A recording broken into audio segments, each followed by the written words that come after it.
Welcome to the Watch List. I'm your host, Lindsay Melchak. Well, Canada One Mining has just leveled up by receiving a 5-year drill permit for their Copper Dome project. And here to climb through all of that with me is Pete Berdusco, President and CEO. Well, welcome, Pete. Thank you for joining us.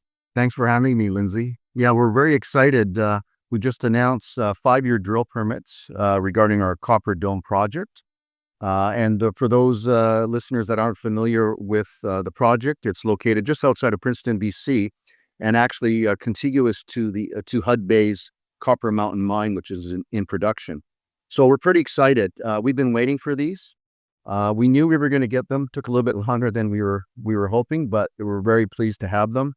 And what I've been saying, I guess, the last week or so since the release came out, is that this is a green light for investors in terms of, is there anything that would prevent us from getting to a situation where we're drilling the property and having that discovery hole that we are hopeful that we're going to have. And so, having this in hand takes that mystery away. Now we have 5-year drill permits. We can drill the property.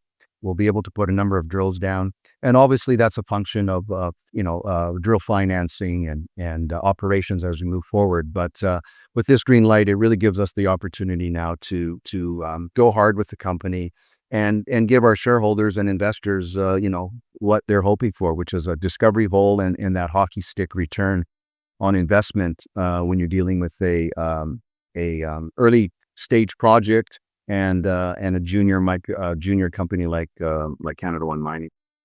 So how do you think that will influence, the regional exploration synergies or the infrastructure sharing and even that long-term economic viability for the company? Yeah, well, that's a great question. Being next to Copper Mountain Mine is fantastic in terms of infrastructure. We're just off the highway.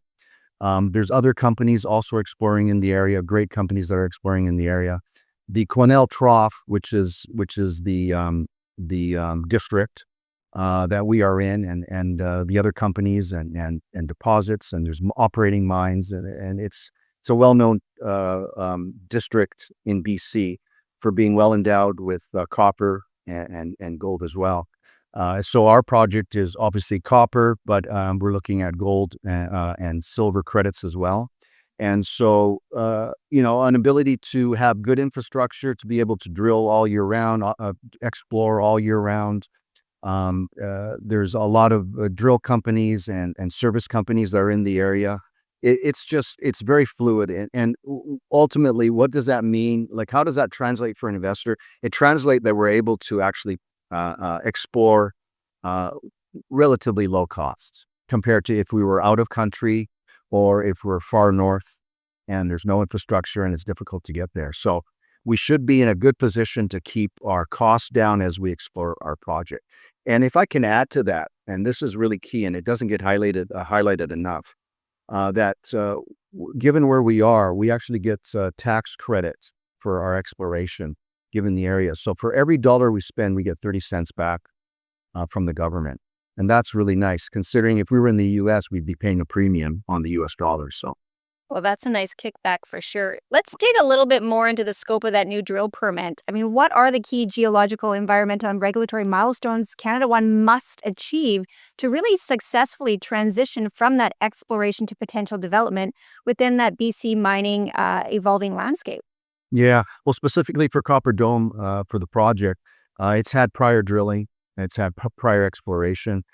We know that there's copper, there's gold there, and some of the intervals and intercepts in the past in the historic drilling have been good and have merit in terms of, could this be something that could could be of interest, and in terms of a potential, something that could get to of size and volume, or something that could interest a mid-tier or another player. So we know that we're in the right spot from what's been done historically.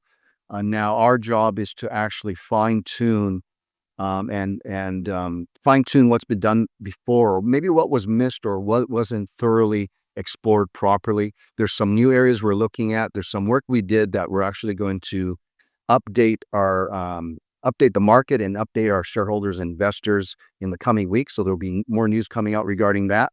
And the news that we'll be discussing will be specifically the boundary zone.